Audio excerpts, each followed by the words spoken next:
everybody. You know what? There's so much in WWE, guys, that I genuinely think that there are some great gems I will gesticulate about, so you don't need to go Googling nowhere. My name is Tom Campbell, and this is the letter G on the A to Z of WWE.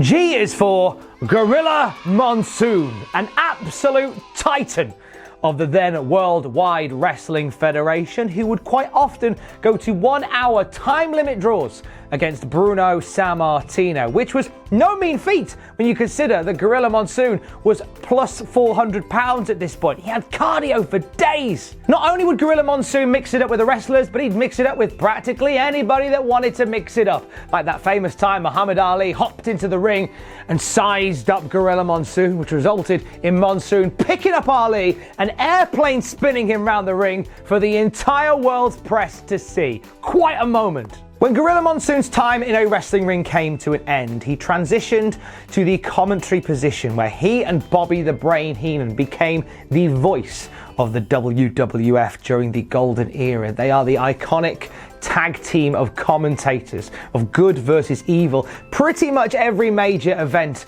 from the Golden Era of the WWF has their dulcet tones telling you the story over the top. Gorilla Monsoon would also become an authority figure in the WWF, leading to an unnerving moment when he got a Vader bomb from Vader in the center of the ring. Monsoon passed away in 1999 and leaves behind one particular legacy that every wrestler in the WWE sees to this very day. See, every single time a wrestler is about to step through the curtain and into the WWE universe, they go via what is affectionately known as the Gorilla position, named after Gorilla Monsoon. So Monsoon was an authority figure on WWF television for a little while. We've seen lots of commissioners, presidents, COOs, CEOs in WWE, but today on G, we're talking all about general managers. Eric Bischoff and Stephanie McMahon were the general managers of Raw and SmackDown respectively in 2002. From there,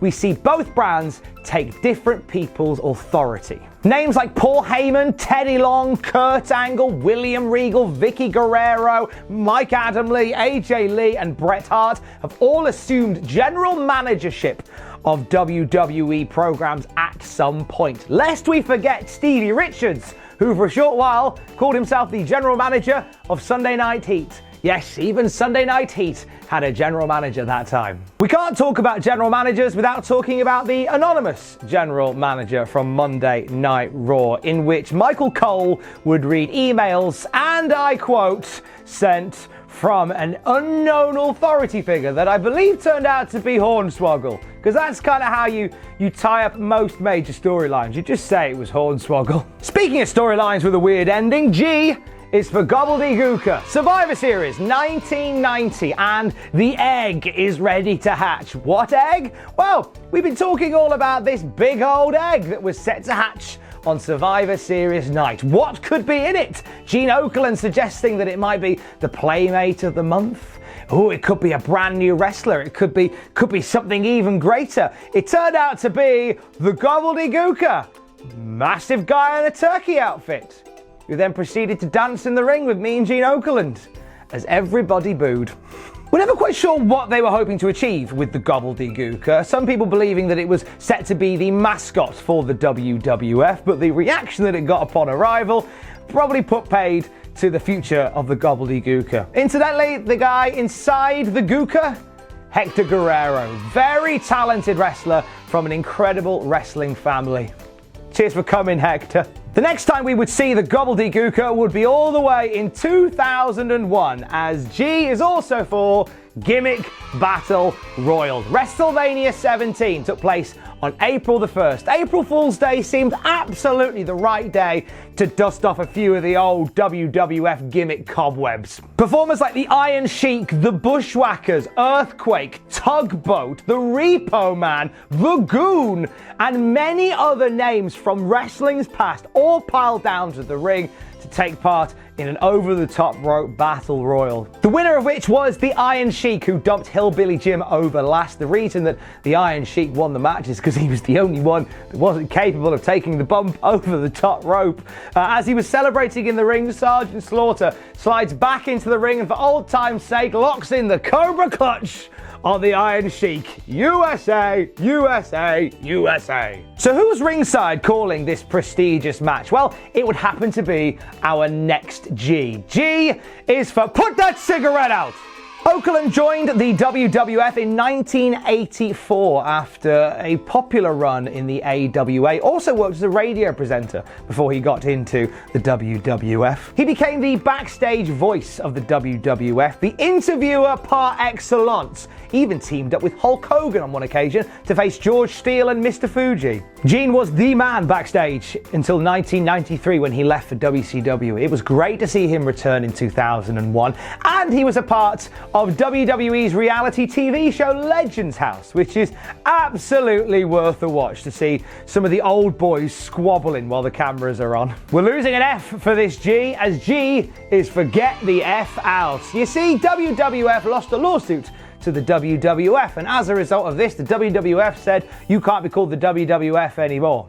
One of those WWFs is the World Wildlife Fund, and one is the World Wrestling Federation. The fact that the World Wrestling Federation is now World Wrestling Entertainment gives you an idea of who won and who lost that particular one. So WWF had to rebrand, so they had to get the F out and became World Wrestling Entertainment instead. Cue a series of adverts which show the uncool WWF logo having the bits of the F chopped off the side and immediately making it the cool new WWE logo. The issue with this was the World Wildlife Fund didn't want WWE using the F anywhere. So cue a whole load of DVD releases where the F is blurred out. It was just very difficult to watch when this was all going on, when blurring was here, there and everywhere. Thankfully we came to some kind of agreement with that now, and everything is shown on the network in its entirety. I don't think I could handle watching a lot of old stuff with all the F's blurred out. It's just messy. When a match is too hot to handle, we go to this next G,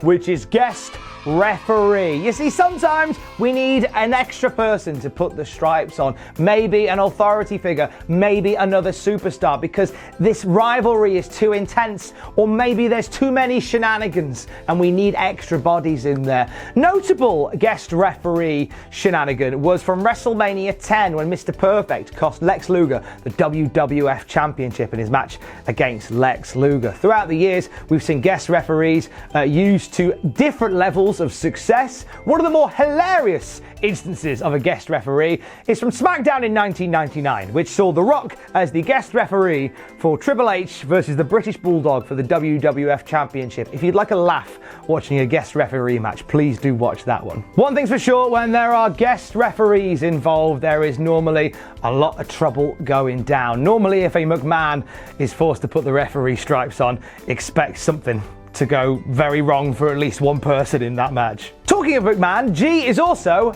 for Golden Era. In 1982, Vince McMahon purchased Capital Sports from Arnold Skaaland and Gorilla Monsoon, and he was about to usher in an incredible new era of wrestling. Vince McMahon didn't see wrestling as this parochial, territorial system. No, he saw it as a worldwide phenomenon, and that is exactly what he did. He brought Hulk Hogan over from the AWA, among many other people from many other places, offering big money to anyone who was willing to ditch their old regional federation and join this World Wrestling Federation for big money and big fame. 1982 to 1993 is considered the golden era of professional wrestling, when Hulkamania was running wild, when rock and wrestling was in our ears and in our faces, when celebrities wanted a piece of the World Wrestling Federation, and when everywhere you looked there was cultural connections to the sport that we love. That is the golden era for wrestling. The golden era steered by Vince McMahon from this next G Greenwich, Connecticut, where the McMahons made their home. When they moved to Greenwich, they were sort of looked down upon by the residents. It's quite a posh place, is Greenwich, Connecticut. So much so that Vince McMahon, in the way that he is wont to do, created a wrestling character based on his findings and his dealings with his new neighbours. Enter the Greenwich Blue Blood himself, Hunter Hearst Helmsley. Who'd have thought that all those years ago, when we saw Hunter Hearst Helmsley acting out Vince McMahon's own personal frustrations with his Greenwich neighbours, that we were seeing Vince McMahon's son-in-law come into his own. Weird, isn't it, wrestling? And finally, G is for Goldberg. Goldberg. Weird to think, all those years ago, when you were watching WCW, the idea of Goldberg appearing on an A to Z of WWE is pretty bizarre. Goldberg arrived in WWE in 2003, making an immediate impact by spearing The Rock almost out of his boots. Goldberg's first run in WWE wasn't the biggest success. I think the concern was that it exposed him quite a bit, whereas Goldberg was famous for having these smash and grab style matches in WCW. He was wrestling longer form matches here that didn't really showcase him in the best light. Goldberg left WWE in 2004. We wouldn't see his likeness again until 2016, when he stepped into the ring with the unstoppable Brock Lesnar and destroyed Brock Lesnar in record time. Goldberg would then go on to defeat Kevin Owens for the Universal Championship before losing said belt back to Brock Lesnar at WrestleMania in equally aggressive style. Bill Goldberg now just turns up from time to time, walks out, spears a guy, jackhammers a guy, and leaves again. You know what? That's probably the best way to treat Goldberg. I think that the time that we've seen Goldberg in recent memory is a million times better than the Goldberg that we first got back in 2003. So that concludes G on the A to Z of WWE. Next time you and I are together, I am gonna hit you with a bin lid. Bye! Hey, thanks for watching. Don't forget to leave a comment in the comment section down below. You can support us on Patreon by going to patreon.com/Cultaholic. Lastly, don't forget to hit subscribe and join us.